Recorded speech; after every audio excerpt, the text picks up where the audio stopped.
quero te fazer lembrar da história de um rei que encontrou no seu sucesso a origem do seu fracasso.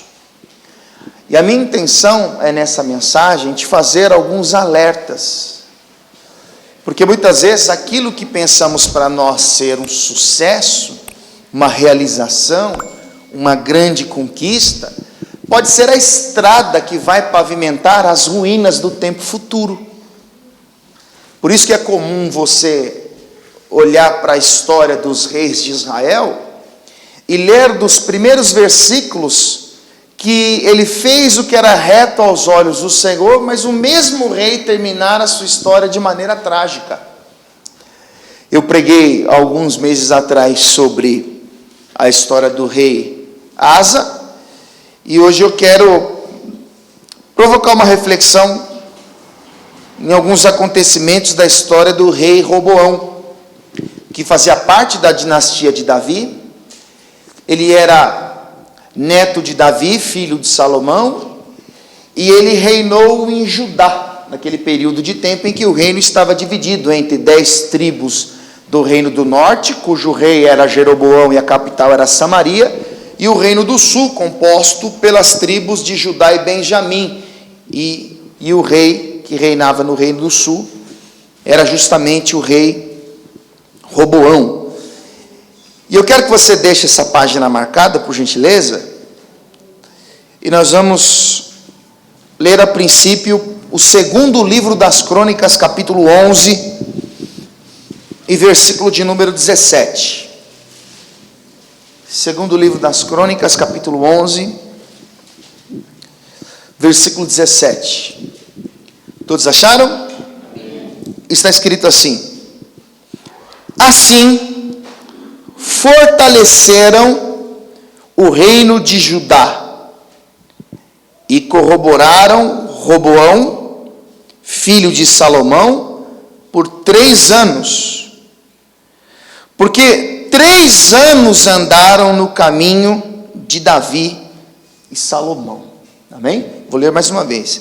Assim fortaleceram o reino de Judá e corroboraram. O que é corroborar? É dar forças. Corroboraram Roboão, filho de Salomão, por 3 anos. Porque 3 anos andaram no caminho de Davi e Salomão. Baixe sua cabeça, feche os olhos. Vamos orar.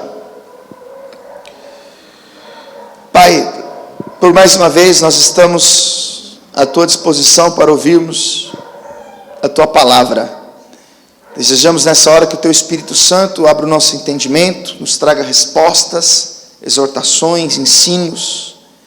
Que essa palavra sirva de alerta para todos nós que corremos o mesmo risco que Davi, que Salomão, que Roboão, que Abias, que Asa e tantos outros homens que foram chamados para te servir, Pai. Em nome de Jesus, fale conosco, Pai, que assim seja feito. Amém. E graças a Deus. Pode sentar aí no seu lugar, por favor. Roboão, como eu disse a você, ele fazia parte da dinastia de Davi. Portanto, conhecia o reinado vitorioso do seu avô, o período de sucesso vivido por seu pai Salomão. E Roboão, ele começa a reinar sobre o reino do sul quando ele tinha 41 anos de idade, e ele reinou por um período de aproximadamente 17 anos. E ciente da responsabilidade que era governar o povo que daria origem ao Messias, ciente da responsabilidade que é chefiar um povo conhecido por ser povo de Deus, o rei Roboão, ele começa o seu reinado como Davi começou, como o seu pai Salomão começou.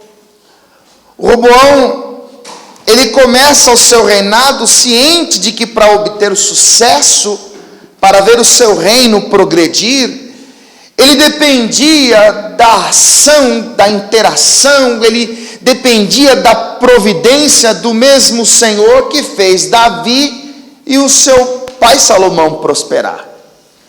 E a grande verdade, irmãos, é que quando Deus chama o homem para ser o seu servo, para ser o seu seguidor, Deus deseja ver no homem esse progresso. Deus trabalha para aqueles que foram trazidos das trevas para a luz, cresçam, vençam na missão de caminhar, de peregrinar nessa terra. A Bíblia diz no Salmo 35, versículo 27, que Deus ama esse progresso, a prosperidade dos seus servos.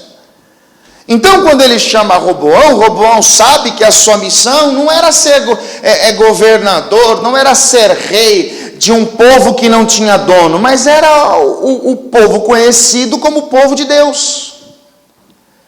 Então, assim como os seus predecessores, ele se põe a buscar a Deus, ele dá ouvidos à voz de Deus. Como toda pessoa que começa numa nova etapa da sua vida, que precisa tomar uma decisão séria, assumir uma importante responsabilidade, na qual o seu espírito, a sua alma, o seu coração se enche de temor e sabe que não pode errar e que aquela decisão a ser tomada, aquela escolha a ser feita é algo que certamente trará impactos à sua vida, então ela se apega a Deus. Pessoa que tem sonhos, ela começou a faculdade ciente de que vai passar aperto, vai ser difícil sustentar aqueles anos de estudos, então ela vai lá, Senhor, eu vou precisar de ajuda. A pessoa que, por exemplo, passa por um problema de saúde grave e que precisa de um tratamento de alto risco, que é agressivo à própria saúde, então o que ela faz? Ela se apega em Deus. A pessoa que passa por uma crise conjugal, por problemas de drogas na família, a pessoa que sofre na vida profissional, que tem dívidas e tantos outros problemas, ela conhece em Deus a solução, o caminho. Ela sabe que depende de Deus para vencer as dificuldades, para prevalecer diante das crises. Então, na hora dessa inquietação, dessa ansiedade, desse medo, destes receios, a pessoa se lança em Deus. Deus, eu preciso da sua ajuda, eu preciso do teu amparo, eu preciso do seu socorro. E o próprio Deus, ele mostra que esse é o caminho. Tanto que quando você lê o livro do profeta Josué, quando Deus chama Josué para uma grande responsabilidade, ele diz: Josué, o meu servo Moisés morreu, e você ficará responsável em introduzir os descendentes de Abraão na terra que eu prometi. E dito isso, Deus vai dizer para Josué: você precisa ser forte, você precisa ser corajoso. E aí Deus vai dar a ele o segredo do progresso. Deus vai dizer assim, lá no verso 8 do capítulo 1: não se aparte da tua boca o livro desta lei, antes medita nele de dia e de noite, para que você tenha o cuidado de fazer conforme tudo quanto nele está escrito, e então farás prosperar o teu caminho, e então prudentemente te conduzirás. Quer dizer que Deus relaciona o progresso, o sucesso da missão. Deus, ele condiciona o fato dele ser bem sucedido com a dedicação em meditar, a dedicação em cumprir dia e noite aquilo que está escrito. Então, quando os reis de Israel eles assumiam o poder, eles estavam cientes disso, pois as promessas de Deus diziam que se o povo observasse a lei, se o povo fosse obediente à vontade do Senhor, o próprio Deus iria enviar a chuva que iria regar a terra, o próprio Deus que iria botar os inimigos para fugir diante da presença do seu povo. Então, quando Roboão começa o seu reinado, ciente disso, ele procura ser um homem obediente. Ele procura obedecer aquilo que Deus fala. Quando o reino do norte, que era chefiado por Jeroboão, planeja confrontar o reino do sul, que era o reino governado por Roboão, e aliás era uma coisa muito comum por causa da divisão do reino. Você sabe que eram 12 tribos, 10 do reino do norte, 2 do reino do sul, e um rei fazia planos para possuir as terras do outro. Então, quais são os planos de Roboão quando ele assume o poder? Os meus planos é ver a agricultura produzir cada vez mais. Eu quero ver os celeiros cheios. Quero que o fruto da terra venha em abundância. Eu quero que a economia da nação ela seja próspera e abençoada, que as cidades sejam muralhadas, protegidas, que todos os inimigos que se levantarem contra o nosso povo pereçam diante de nós. Mas para isso ele precisa atrair a atenção de Deus. Ele faz planos para atacar o reino do norte. E quando ele faz planos para atacar o reino do norte, Deus manda um profeta a Roboão, contrariando a vontade do rei. Deus mostra através do profeta que ele envia, que aquele plano que o rei faz, não condiz com a vontade do Senhor. Observe o que está escrito no capítulo 11, versículo 1, diz assim: vindo, pois, Roboão a Jerusalém, ajuntou a casa de Judá e Benjamim 180.000 escolhidos, destros na guerra, para pelejarem contra Israel, para restituírem o reino a Roboão. Quer dizer que ele junta a quantia de 180.000 homens destros na guerra, e ele planeja atacar Samaria, possuir as terras pertencentes ao reino do norte. Há uma iminente guerra para acontecer. Aí Deus vê isso, versículo de número 2, diz assim: porém a palavra do Senhor veio a Semaías, homem de Deus, dizendo: fala a Roboão, filho de Salomão, rei de Judá, e a todo Israel em Judá e Benjamim, dizendo: assim diz o Senhor, não subireis, nem pelejareis contra os vossos irmãos, tornai cada um a sua casa, porque de mim proveio isso. Quer dizer que Deus vai dizer: Roboão, você não vai fazer o que você planeja, você não vai subir contra os seus irmãos. Pega estes 180.000 homens e mande cada um ir para a sua casa, porque não haverá guerra. Perceba, Deus está mostrando para o rei que aquilo que ele estava a fazer não estava correto. E o que Roboão faz? Veja a sequência do texto: e ouviram as palavras do Senhor e desistiram de ir contra Jeroboão. Diga glória a Deus. Deus está querendo mostrar para Roboão o que está escrito em Provérbios 16:1: do homem são as preparações do coração, mas do Senhor vem a resposta da boca. Roboão entende que para o seu progresso, para o bem-estar do seu reinado, para que ele seja um homem bem-sucedido diante de Deus, diante de uma ordem vinda do Senhor por meio do seu profeta, o melhor a fazer na ocasião é obedecer à ordem dada por Deus. Aqui está o segredo do progresso.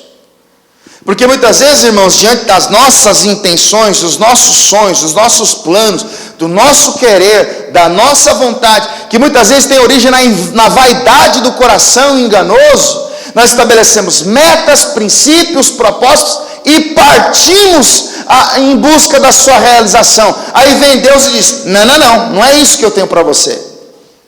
Não é essa maneira de proceder. Não é este o lugar que eu quero que você esteja. E muitas vezes o homem com o coração contumaz, rebelde, insiste em andar na contramão daquilo que Deus está dizendo. Qual é o resultado disso? a queda lá na frente, a própria ruína, a desilusão.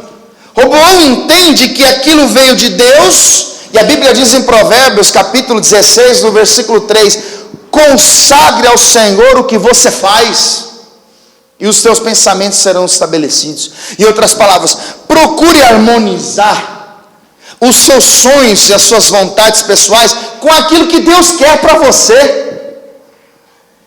E então a tendência é que isso aconteça.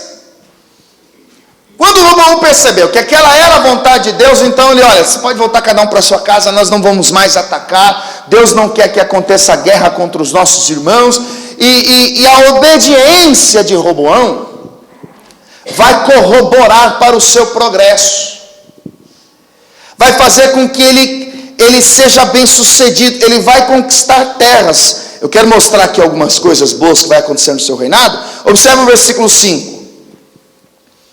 E Roboão habitou em Jerusalém, e edificou cidades para fortalezas em Judá. Edificou, pois, a Belém, Etã, Tecoa, Bet-zur, Socó, Adulão, Gate, Maressa, Zif, Adoraim, Laques, Azeca, Zorá, Aijalon, Hebron, que estava em Judá, em Benjamim, cidades fortes, 15 cidades. Verso 11.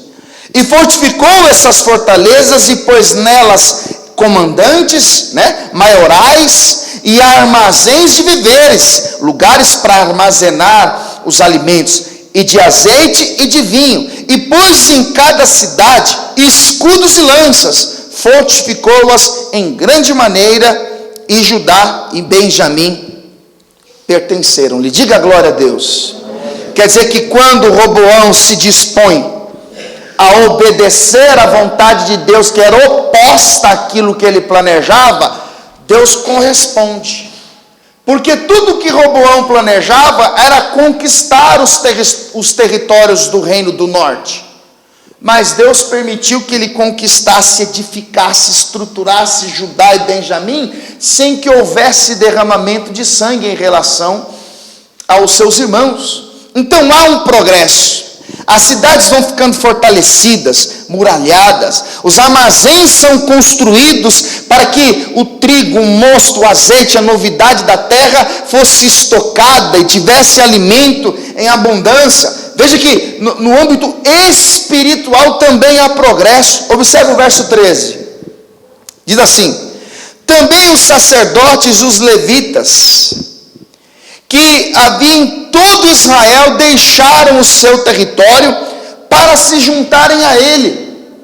Então perceba, os sacerdotes e os levitas, que pertenciam ao reino do norte, no qual Roboão, ou melhor, Jeroboão chefiava, sendo um homem corrupto, combatendo o culto a Deus, os sacerdotes e os levitas vão sair do reino do norte, e eles vão se juntar ao reino do sul, por reconhecer que o reinado de Roboão era um reinado prudente, era um reinado que condizia com a lei, com a vontade de Deus para o seu povo. E se você observar ainda no versículo de número 16, está escrito assim: depois desses, também de todas as tribos de Israel, os que deram o seu coração a buscarem ao Senhor, Deus de Israel, vieram a Jerusalém para oferecerem sacrifícios ao Senhor, Deus de seus pais. Assim, fortaleceram o reino de Judá e corroboraram Roboão, filho de Salomão, por 3 anos, porque 3 anos andaram no caminho de Davi e Salomão. Quer dizer que o centro do culto de toda a nação pertencia ao reino do sul. O povo vinha a Jerusalém, o povo vinha a Judá, o povo se unia às tribos do sul por causa de Roboão. A cidade está protegida, a adoração caminha de acordo com a vontade de Deus. Se você observar o versículo de número 22, você vai perceber que até o sucessor do trono, Roboão já está preparando entre aqueles que são da sua casa. aquele que viria a ser rei no seu lugar. Observe o versículo de número 23, diz assim: e usou de prudência e de todos os seus filhos, alguns espalhou por todas as terras de Judá e Benjamim, por todas as cidades fortes, e deu-lhes viveres em abundância, e lhes procurou uma multidão de mulheres. Versículo de número 21, diz assim: e amava Roboão mais a Maaca, filha de Absalão, do que todas as suas outras mulheres e concubinas, porque ele tinha tomado 18 mulheres, 60 concubinas, e gerou 28 filhos e 60 filhas. O cara amava. Desses filhos ele vai preparar o seu sucessor, um moço chamado Abias. Irmãos, não se escandalize, porque naquela época, imagina você ter esse montão de sogra.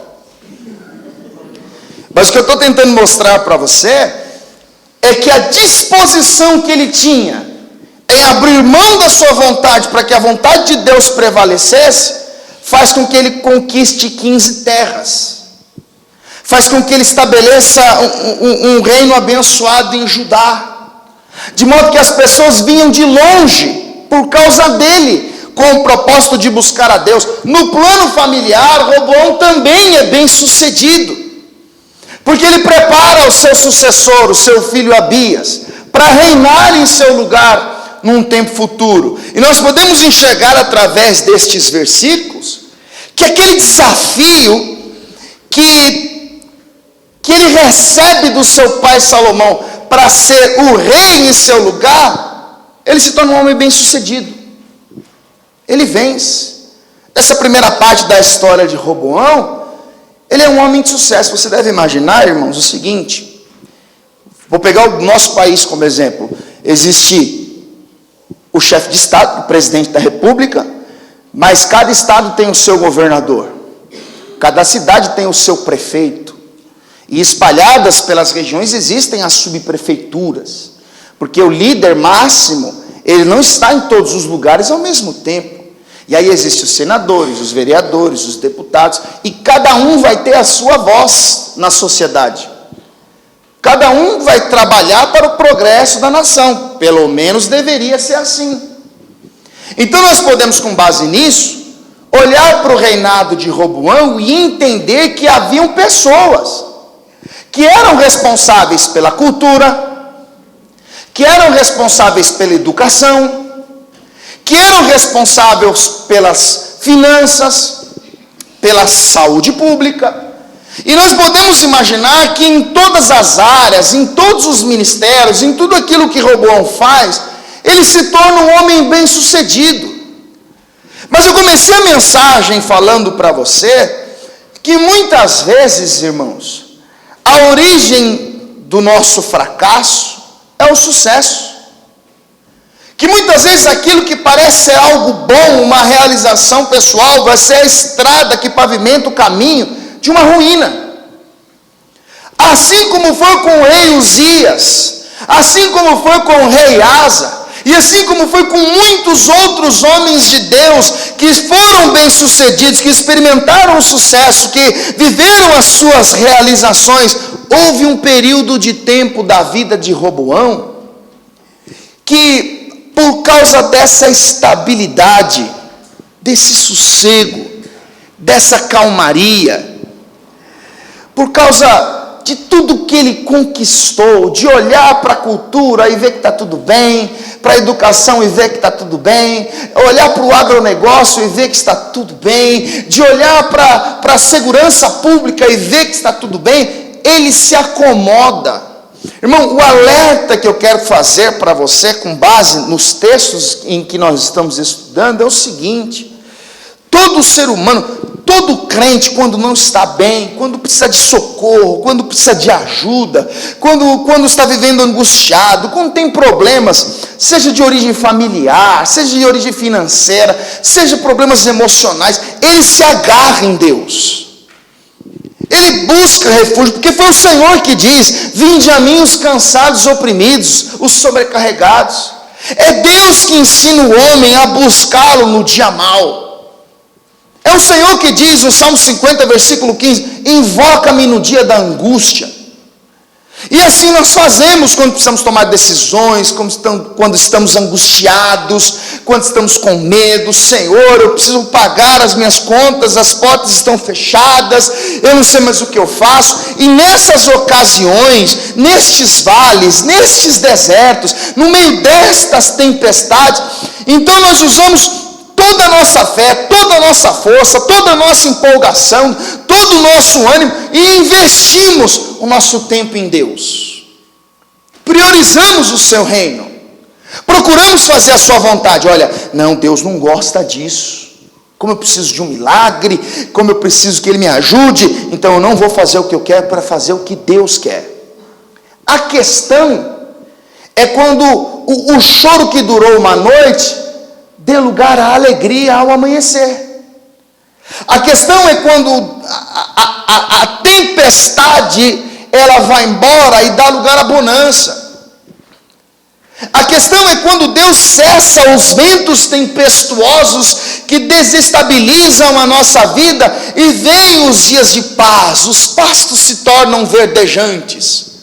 Não tem mais confusão, não tem mais tumulto. É nessas horas que nós costumamos abaixar a guarda. É nessas horas que nós diminuímos a intensidade. Olha, já que Deus restaurou, já que o resultado deu negativo, já que eu passei na prova, já que eu conquistei a vaga, já que eu fui curado, já que eu estou empregado, já que eu fui promovido, já que eu consegui alcançar o que buscava, então, acho que não preciso orar mais tanto assim. Acho que uma vez no ano ir na igreja está bom. Acho que só ir na Santa Ceia, já está bom, glória a Deus e aleluia. Então baixa a guarda. A pessoa começa a diminuir a intensidade na sua busca. Ela já não ora mais como antes. A Bíblia para ela já não é mais um livro tão desejado como nos dias maus. E é aí que está o problema. Porque nós podemos ver do versículo 1 do capítulo 11 até o último versículo, o rei, sendo um homem bem-sucedido, estabelecendo o seu reino, são 3 anos de progresso, de realizações, mas quando ele conquista, quando ele estabelece, você observar os primeiros versículos do capítulo de número 12, está escrito assim: sucedeu, pois, que havendo Roboão confirmado o reino, e havendo-se fortalecido, deixou a lei do Senhor, e com ele todo o Israel. Quando ele encontrou a segurança, porque o significado de estabilidade é segurança, quando ele encontrou firmeza, quando ele viu que tudo estava sobre o seu mais absoluto controle, o que ele faz? Ele se acomoda, ele baixa a guarda, ele vai relaxar.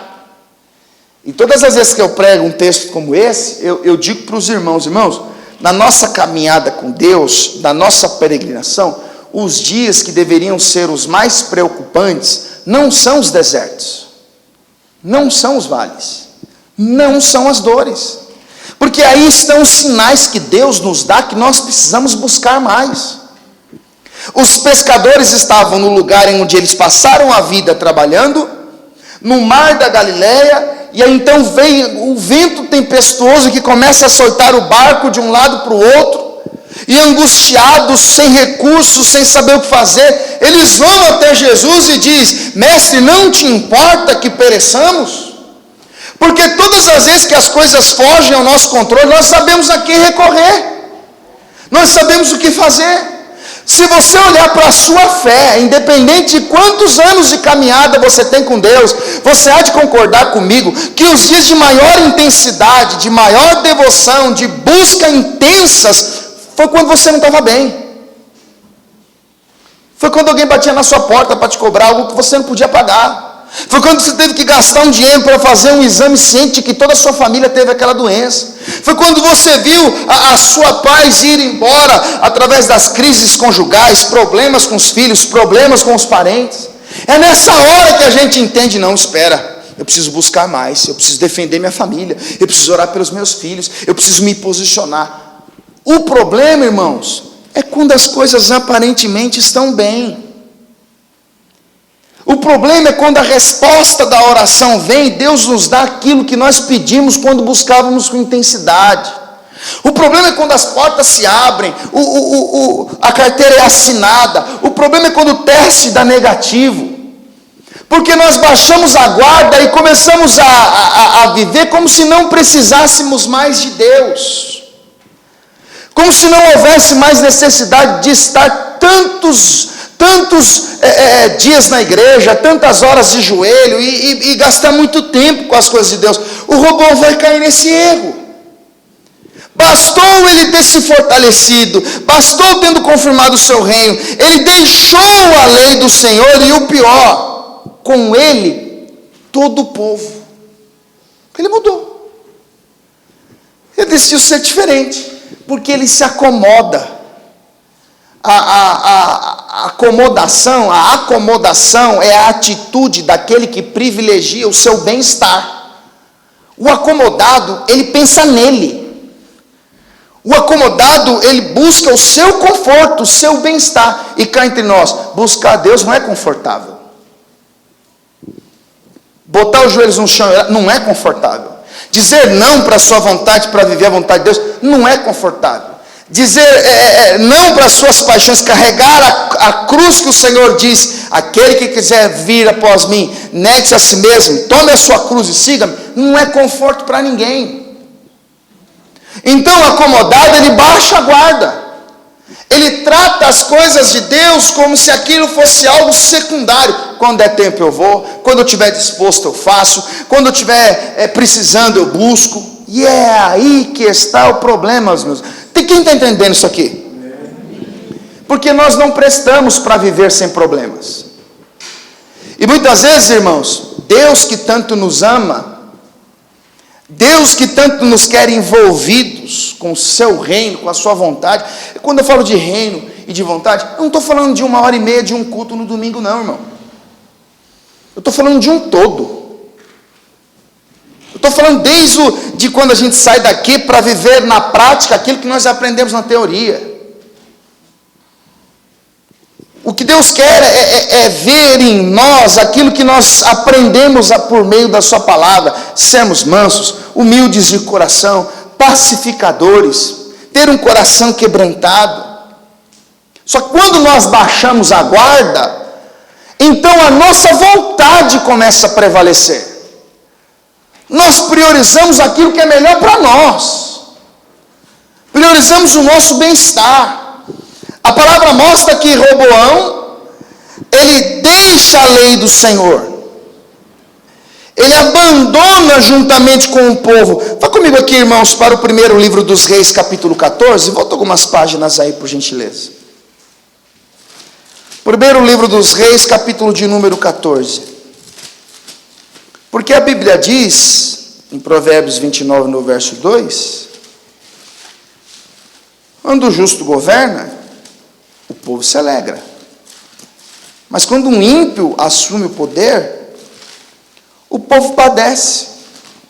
Quer dizer que todo o bem que Roboão viveu quando buscava a Deus, ele vai perder. E aqui está o problema. Parece que eu estou pregando a história de Uzias. Parece que eu estou pregando a história de Asa. Parece que eu estou pregando aquele período da história de Davi. Porque quando você lê o segundo livro do profeta Samuel, capítulo 11, quem era Davi ali? Um rei que já havia vencido as principais guerras, que já havia prevalecido contra os principais inimigos de Israel, já havia se tornado um homem admirado por toda a nação. Mas o texto diz que nos dias em que os reis saíram para a guerra, ele acordou tarde e começou a passear no seu palácio. E foi justamente nesse período de ociosidade que ele se encantou por uma mulher formosa, e você conhece a história. Quer dizer que Davi venceu o urso, Davi venceu um leão, Davi venceu gigantes, Davi venceu guerras contra amonitas, moabitas, filisteus, mas no período em que ele baixou a guarda, aconteceu uma ruína. Salomão, o homem mais sábio, Deus deu a ele sabedoria, Deus deu a ele riquezas, mas o texto diz que ele entregou o seu coração a mulheres pagãs, e a sequência da história você já sabe, uma grande ruína. Agora, a história se repete na vida de Roboão. Ele deixou a lei, ele deixou a vontade de Deus. Agora veja o que está escrito no capítulo 14 de 1 Reis, versículo de número 22. Diz assim: e fez Judá o que era mal aos olhos do Senhor, e o provocaram a zelo, mais do que todos os seus pais fizeram com os seus pecados que cometeram. Porque também eles edificaram altos e estátuas e imagens do bosque, sobre todo alto outeiro e debaixo de toda árvore verde. Havia também rapazes escandalosos na terra, fizeram conforme todas as abominações das nações que o Senhor tinha expulsado de diante dos filhos de Israel. Sucedeu, pois, que no 5º ano do rei Roboão, Sisaque, rei do Egito, subiu contra Jerusalém. Então presta atenção, quando Roboão deixou a lei, quando Roboão abandonou os bons hábitos de priorizar a vontade de Deus em relação à sua, quando ele virou as costas para Deus naquele período de estabilidade, quando ele se acomoda, ele então vai deixar Deus, vai deixar a lei, e ele vai começar a construir altares para deuses pagãos que haviam naquela terra. E isso vai trazer sérias consequências para ele, como também para o povo. Agora volte lá para o 2º livro das Crônicas. Eu quero mostrar para você as consequências disso. Porque, irmãos, eu conversava com alguém esses dias sobre aquele povo que vem na igreja doente e busca até ser curado, experimenta a misericórdia de Deus e fica livre da doença.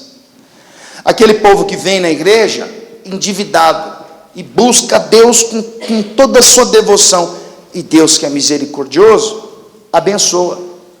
Eu falava acerca daquele povo que vem na ruína e experimenta a misericórdia de Deus e de repente desaparece. Eu preciso te fazer lembrar que 10 homens clamaram de longe: Jesus, nós vamos morrer, nós somos leprosos, estamos apodrecendo em vida, o Senhor precisa fazer alguma coisa para nos curar. Aí Jesus diz: vão e se mostrem aos sacerdotes. Quando os 10 estavam indo em direção ao sacerdote, todos eles foram curados.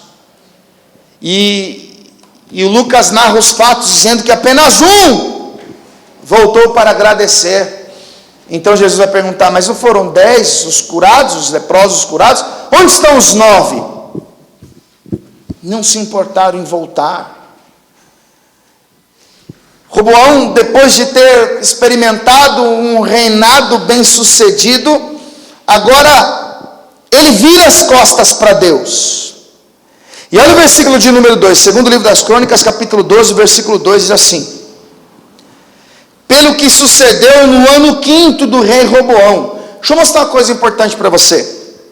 Volta para o capítulo 11, versículo de número 17. Diz assim, ó: assim fortaleceram o reino de Judá e corroboraram Roboão, filho de Salomão, por 3 anos. Porque 3 anos andaram no caminho de Davi e Salomão. Quantos anos eles andaram no caminho de Davi e Salomão? 3. Agora volta aqui para o capítulo 12, versículo 2. Pelo que se sucedeu no ano 5º do rei Roboão, que Sisaque, rei do Egito, subiu contra Jerusalém. Ou seja, por 3 anos eles buscaram. No ano 5º, Deus permitiu que um rei pagão invadisse Judá para afrontá-los. Ou seja, Deus deu 1 ano para eles se arrependerem. Deus ficou 1 ano querendo mostrar que eles estão errados. Irmãos, a Bíblia diz que as misericórdias do Senhor, elas se renovam todos os dias. E Deus nos dá oportunidades diárias de pararmos e pensarmos: por que hoje eu não sou como eu era ontem? O que aconteceu que eu perdi a vontade de orar como eu tinha algum tempo atrás? Por que hoje eu não tenho interesse de buscar a Deus como eu tinha antes? Deus dá um tempo para a gente parar, para a gente analisar, para fazer aquilo que eu cito quase toda a pregação, 2 Coríntios 13:5, examinai-vos a vós mesmos e sabeis se permanecei na fé. Deus nos dá chances, oportunidades, justamente com o fim de evitar o mal. Sabe por que eu disse a você que eu conversava com aquelas pessoas acerca daqueles que recebem o que pedem e vão embora? Porque eu disse o seguinte: se Deus quiser, Ele traz quem quer que seja a pessoa. A pessoa pode pensar assim: eu não quero saber de Deus, não acredito em pastor, não acredito em igreja, a Bíblia foi isso que... Se Deus quiser, Ele traz. Acabou o assunto. Tem esse negócio de Deus ficar: o filho, pelo amor de Deus, vamos lá, vai, eu te levo no colo, eu pago um Uber para você. Não tem esse negócio não, irmão. Se Deus quiser, Ele traz, e Ele sabe como. Então eu conversava com o moço: cara, você tem saúde, você tem oportunidade, você tem convite, você tem um Deus que é misericordioso e te dá oportunidades diárias, te livrando da morte, te livrando do acidente, sarando a sua ferida, ajudando. E você despreza a oportunidade. Não espere Deus dizer: tá bom, agora você vai, porque Deus traz quebrado, arruinado, sem perna, sem braço, mas Ele traz. Se Deus quiser, Ele traz. Todo mundo entendeu isso aqui? Porque Deus é soberano. Deus é soberano. Se Ele quiser, Ele traz. Por isso que eu digo, é para tocar o terror mesmo. Aproveita os convites, as oportunidades, as chances que Deus dá de você se arrepender sem sofrer o dano, sem ter que lidar com a dor, com a consequência. Então, eles ficaram 3 anos buscando a Deus, 1 ano desviado. O mal vai agir no 5º ano. O 5º ano foi quando Deus disse: ó, o negócio é o seguinte, vocês estão demais, eu vou ter que fazer alguma coisa. Porque você deve se lembrar que lá em Deuteronômio capítulo 28, do versículo 1 ao 15, o que Deus disse ali? Eu vou guardar vocês, vocês serão abençoados ao entrar e ao sair, bendito será o fruto do vosso ventre. O inimigo pode vir por um caminho, mas por 7 vai fugir de vocês.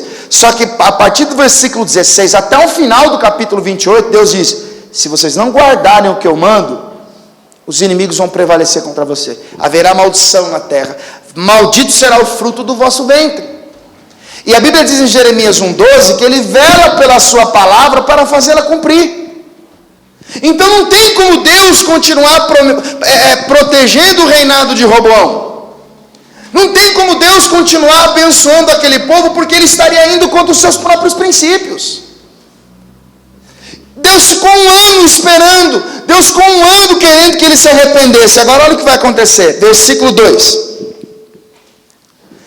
pelo que sucedeu no 5º ano do rei Roboão, que Sisaque, rei do Egito, subiu contra Jerusalém. Por que Sisaque rei do Egito subiu contra Jerusalém? Entre parênteses, no final do verso 2 diz assim: porque tinham transgredido contra o Senhor. Ou seja, Deus permitiu que Sisaque, rei do Egito, subisse contra Jerusalém, justamente porque, havendo se fortalecido, havendo confirmado o reino, eles deixaram o Senhor. A Bíblia diz em Jó 5,18, irmãos, que Ele faz a ferida e Ele sara. E essa é uma maneira que Deus age para trazer o que é seu de volta para si. É por isso que insistentemente eu digo: Deus não pede batalha para o diabo não, irmãos. O diabo é um coitado, condenado. Deus não pede batalha para o diabo. A questão é que entre Deus e o diabo está o homem, que vive dividido entre a vontade do Espírito e a vontade da carne, que é alimentada pelo diabo. Então Deus vai lá e dá chances, oportunidades, Deus convida. Deus quer que a pessoa caia em si, como aquele filho pródigo. quando viveu miséria e ruína, pensou: não, preciso voltar para a casa do meu pai. E ele volta.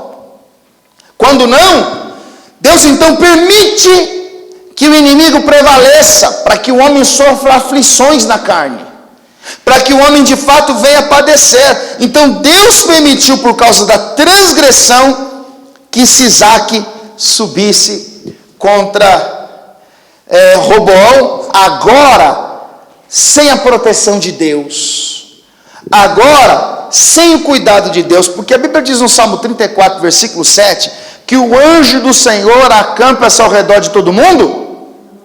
Está escrito o quê? O anjo do Senhor acampa-se ao redor daquele que o teme e o livra.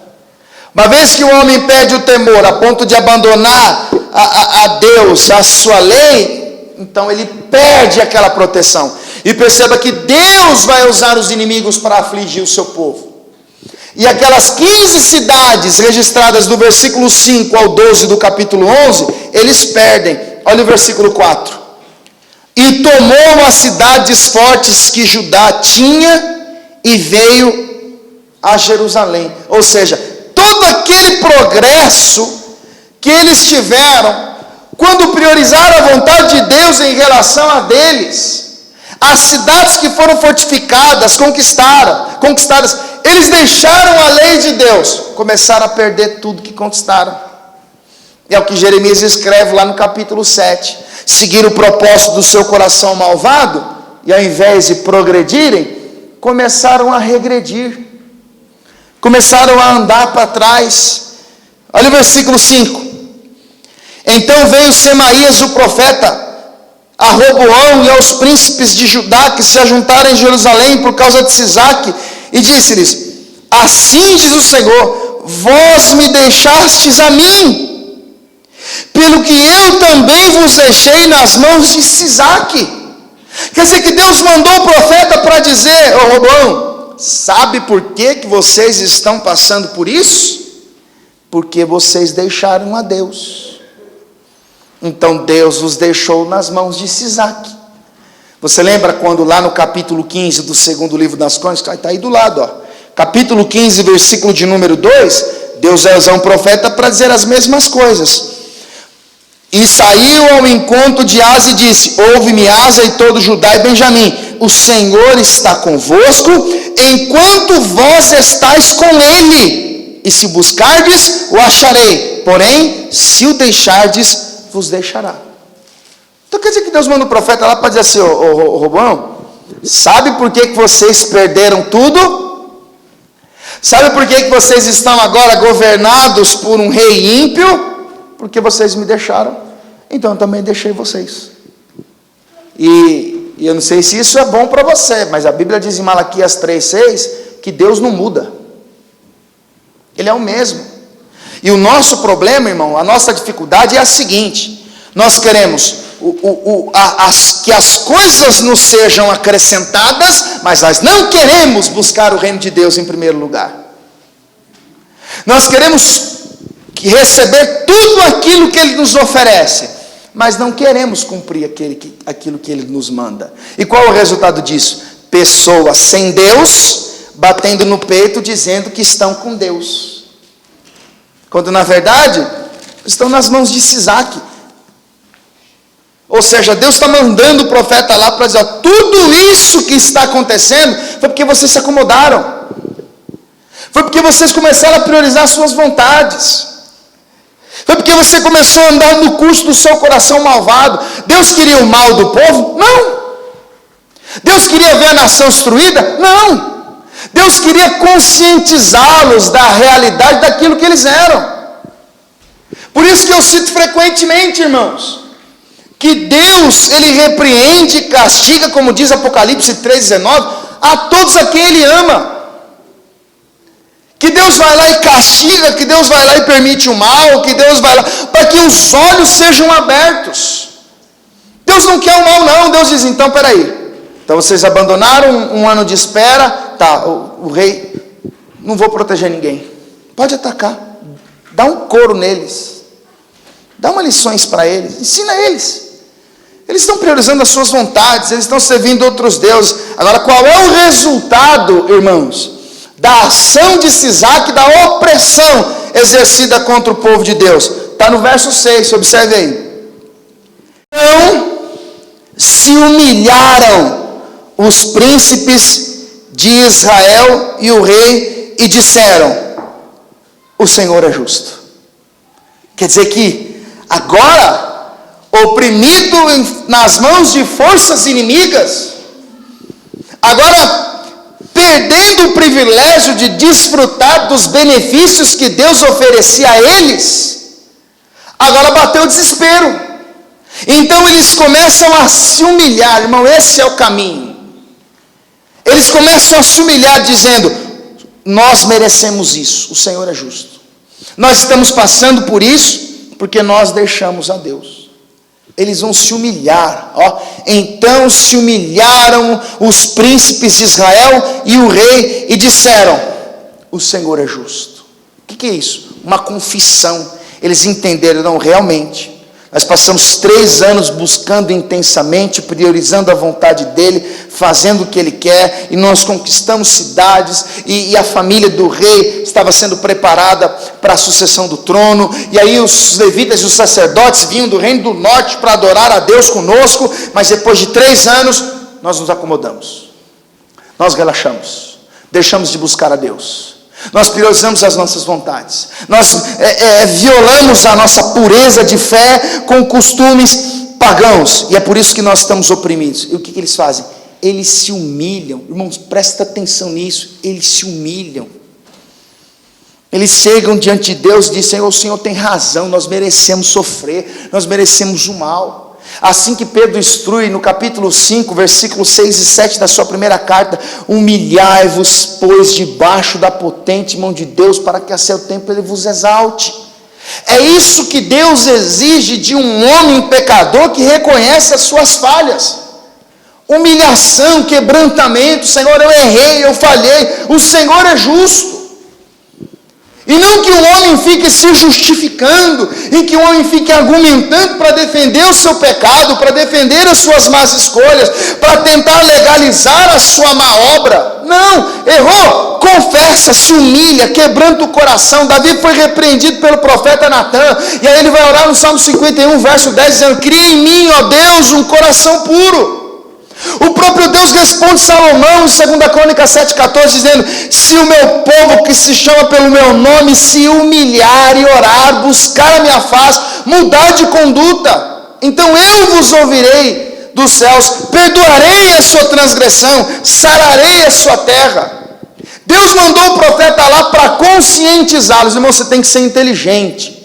Existe uma diferença entre provação e as consequências amargosas dos nossos pecados. O que é provação? Vou explicar aqui para você. Nós estamos aqui pregando o Evangelho, buscando uma vida com Deus na fé. Aí, o governo de esquerda assume o poder. E eles impõem que a partir de então está proibido o culto público. Mas eu tenho fé em Deus e sei o que Deus quer para mim. Então eu vou me reunir com você na sua casa, outro dia na casa, e aí nós somos descobertos. E aí nós somos punidos por isso, com prisão, com prisões, com açoites. Isso é provação. É o fato de eu ser punido por consequência da racionalidade da minha fé. Eu estou sendo punido por ser obediente àquilo que Deus pediu que eu fizesse. Isso é provação. Como os caras que foram lançados na fornalha, como Daniel que foi lançado na cova com os leões. Isso é provação. Agora, outra coisa é quando nós cometemos os nossos erros, que trazem as suas consequências amargas. Quando nós cometemos os nossos deslizes, nos afastamos, nos enfraquecemos, viramos as costas para Deus, e aí vem o mal, vem as coisas ruins. Você precisa saber discernir as coisas, porque senão você está colhendo um fruto amargo dos seus erros e está achando que Deus está te provando. Todo mundo entendeu isso aqui?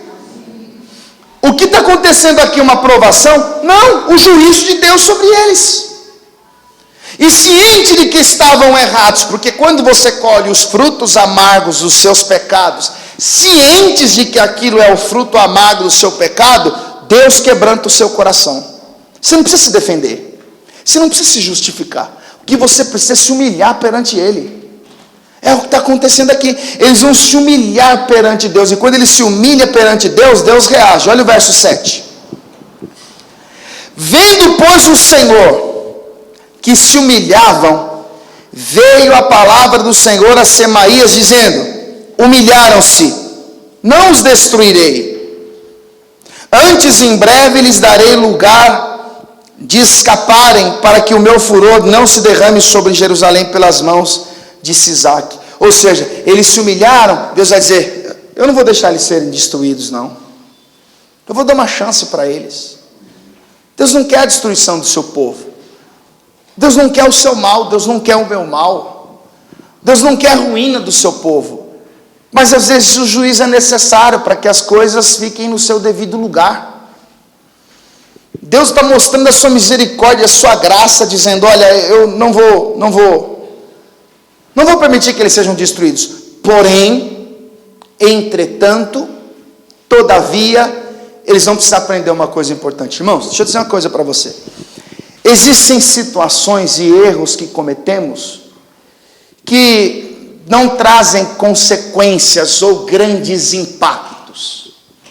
Uma escolha errada, uma palavra maldita, uma decisão que foi feita no calor das emoções, e que Deus, por sua misericórdia e bondade, perdoa e não lhe permite lidar com o dano. Mas tem coisas que, apesar de Deus perdoar, Ele faz questão que você desfrute das consequências. Vou dar um exemplo aqui para ficar fácil de entender. O cara é crente, servo de Deus, mas ele viveu os dias de Roboão, de estabilidade, de calmaria, de tranquilidade. E aí ele foi no barzinho tomar uma com os amigos à noite e engravidou a moça. E depois de um tempo ele voltou para Jesus e se firmou na igreja, mas a moça está batendo na porta lá. Não dá para fugir disso. Tem que assumir o erro e lidar com a consequência. O cara se envolveu numa briga e tirou a vida de alguém. Cometeu um homicídio. Mas é homem de Deus, é crente. Apesar de ter recebido de Deus o perdão, a justiça está aí para ser cumprida. Então olha o que vai acontecer aqui. O mesmo Deus que disse que não irá destruí-los, ele vai dizer no verso 8: porém serão seus servos. Servos de quem? De Sisaque. Para que conheçam a diferença da minha servidão e da servidão dos reinos da terra. Sabe o que Deus está dizendo? Olha, eu não vou permitir a destruição, mas vou deixar que eles pastem nas mãos de Sisaque. Eu vou deixar que eles sejam escravos de Sisaque. Eu vou permitir que eles experimentem as consequências amargosas de se deixar a Deus. Mas para quê? Para que eles saibam que é melhor ser escravos do Senhor do que ser escravo do mundo. Às vezes você acha que é cansativo, não é? Estar na igreja, orar e ficar recebendo mensagem do pastor, de ler às vezes você acha que é uma rotina. É melhor ser escravo de Deus do que ser escravo do mundo. E às vezes Deus pensa: então é cansativo para você estar na igreja quarta, sexta e domingo? É cansativo para você separar 10 minutos do dia para estudar a Bíblia? É cansativo para você dobrar os joelhos e orar, suplicando a misericórdia de Deus? Eu vou mostrar um reino mais cansativo para você. Aí Deus permite, Deus simplesmente, tá bom. Deus não deseja o mal, Deus apenas deixa que o homem siga as vontades do coração. Aí sabe qual que vai ser o cansaço dele? Droga, pornografia. Sabe qual vai ser o cansaço dele? Cachaça. Sabe qual que vai ser o cansaço dele? Sensualidade e tantos outros males, para que ele aprenda que é muito melhor gastarmos energia servindo a Deus, é muito melhor estarmos cativos na vontade de Deus, estarmos aprisionados a Deus, do que sermos servos dos reinos dos homens. Deus permitiu, está aqui, porém serão seus servos, ou seja, farão a vontade deles, para que conheçam a diferença da minha servidão e da servidão dos reinos da terra. Ou seja, a pessoa diz assim, eu não quero saber de crente não, você está parecendo beata, fica o tempo todo na igreja. É muito melhor do que ser servo do cigarro. A mesma pessoa que critica aqueles que são servos de Deus, estão amarrados em Cristo, presos à sua vontade, as mesmas pessoas que criticam, estão presos na pornografia, estão presos nas drogas, estão viciados em bebidas, em cigarro, narguile e tantas coisas que vão surgindo aí ao longo dos dias. Existe uma diferença, é muito melhor servir a Deus, e Deus está querendo mostrar, olha, vocês vão pastar um pouco. Você lembra do Salmo 119, versículos 67, 71? O texto diz assim, antes de eu ser afligido, eu andava errado, mas agora eu aprendi a sua palavra. Foi-me bom ter sido afligido, para que eu aprendesse a sua palavra. Quer dizer que Deus vai fazer com que eles colham os frutos. Deus vai fazer com que eles pastem nas mãos de Isaac. Agora olha o versículo 12 para a gente concluir. Diz assim, e humilhando-se ele, a ira do Senhor se desviou dele, para que não o destruísse de todo, porque ainda em Judá havia coisas boas. Diga glória a Deus. Quer dizer, o que Deus faz aqui?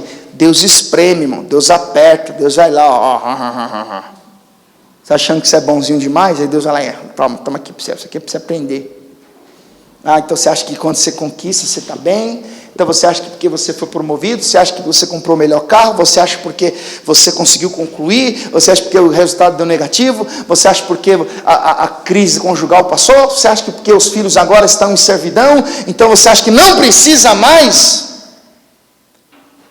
Você acha que não precisa mais orar, buscar com intensidade? Irmãos, quando você estiver bem, você tem que tomar cuidado. Você olhar para a sua vida e ver que tem dinheiro na conta, que a saúde está em alta, o casamento está cada vez melhor, que os filhos estão... É aí que você tem que tomar cuidado, porque a tendência é que você baixe a guarda. Você já viu uma competição de artes marciais, de luta? Quando o cara sabe que está prestes a vencer, e que o oponente já está arrebentado, ele baixa a guarda, ele fica mais à vontade. O campeão do UFC, ninguém ganhava do cara. O cara era referência. A luta, às vezes o povo ficava acordado a madrugada inteira para assistir uma luta que durava 10 segundos, porque um golpe do Anderson Silva acabava com a luta. E aí ele começou a achar que estava bom demais. Até que um dia ele foi lutar com um americano que eu não lembro o nome. Como? Exatamente. E aí ele está lá na brincadeirinha dele, ele não dobrou a perna, tomou uma, perdeu a luta. A nossa fé é assim. Quando nós estamos com dor, nós sabemos aonde ir. Quando nós estamos atormentados do Espírito, nós sabemos aonde ir. Quando nós estamos de dinheiro, quando nós estamos inseguros, nós sabemos aonde ir. A questão, irmãos, é quando essas coisas passam. A questão é quando tudo parece estar bem, é nessas horas, nessas ocasiões, como praticamente todos os reis de Israel fizeram. Isso precisa ser um alerta para mim e para você. Talvez Deus trouxe você aqui para dizer, eu já estou esperando um ano. Esse Isaac está batendo na porta e eu estou segurando ele. Talvez Deus trouxe você aqui para dizer, olha, o tempo está acabando. É isso que a gente precisa parar e pensar. Mas o que é mais lindo é que, contudo, Deus viu coisas boas em Judá. Deus não permitiu da destruição total, porque Deus viu que valia a pena investir. Como Deus olha para mim, quando Deus olha para você, quando Deus olha e enxerga coisas boas em nós, e está trabalhando diariamente para a sua misericórdia se manifestar em nossa vida, nos oferecendo perdão, graça e oportunidades de pararmos, caímos em si e decidimos voltar para viver aquilo que Ele tem para todos nós. Vamos ficar todos de pé, por favor.